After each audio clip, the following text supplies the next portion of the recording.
You and I don't think we are not cheerleaders for shutdowns. We would like to see the government actually work on behalf of the people. We care about our troops, our veterans, but at the same time, we are potentially faced with a really high spending bill, increases to a lot of the priorities that we don't care for. A lot of the amendments that you offered to get accountability at the Bureau of Land Management, the Department of Interior, those were rejected by Republicans. Right. So how can we balance our goal of ensuring that the government does what we need to do while at the same time not just falling into the trap of acquiescence and surrender? Yes, well, it seems here in Washington, D.C. that bipartisan is actually a very dangerous thing. You know, we want to make anything bipartisan to show that there is support on both sides of the aisle, but that doesn't mean that it's good for the country. You and I have been battling the spending, certainly since I've been here, but especially last January when we stood up to Kevin McCarthy and said we wanted rules changed. We want individual appropriations bills. We want to go line by line with this programmatic spending and get our spending under control back to pre-COVID levels. We're not in a pandemic. We don't need to spend that much anymore. And so this is a fight that you and I have been in. And it's really frustrating when our own conference is okay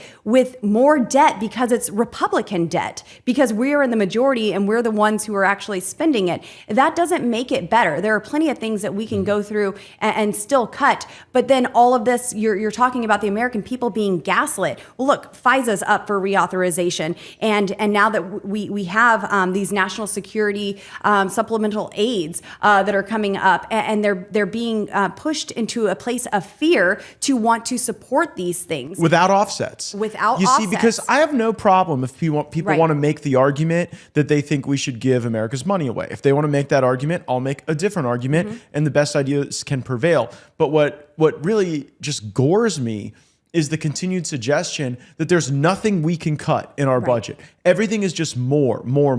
And then the American people end up paying more prices. Like, are you hearing from people in Colorado about the impact of these prices? And like, I'm sensing people are getting the connection between the deficits we run and the prices they pay. Yes. Well, of course, it's the reckless spending in Washington, D.C. that is impacting Coloradans, their inability to afford groceries the way they once did, pay their utility bills, afford gas to get to work, to run their kids around to different sporting events or to school or whatever it may be. The cost of living is up.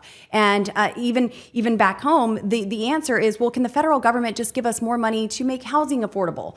No, the answer is not to throw more money at a problem. We actually need to take care of our deficits here in Washington, D.C. And we need to be good stewards of the tax dollars that come our way. And of course, we need to ramp up our American energy development. We have got to start producing more here if we are going to make living affordable once again. So with all of this deficit spending, just like you, I'm for actually paying for it. We voted in favor of cutting the 87,000 IRS agents, just by enough to fund Israel. We passed that legislation, sent it over to the Senate. The Senate looked at it, ignored it, said, to heck with you guys. Yeah, because they only believe in foreign aid that has no other reduction in funding anywhere else. Right. And that is inflationary. Thanks so much for watching this video. Make sure you're subscribed to our channel with notifications turned on. You won't want to miss any of the breaking news.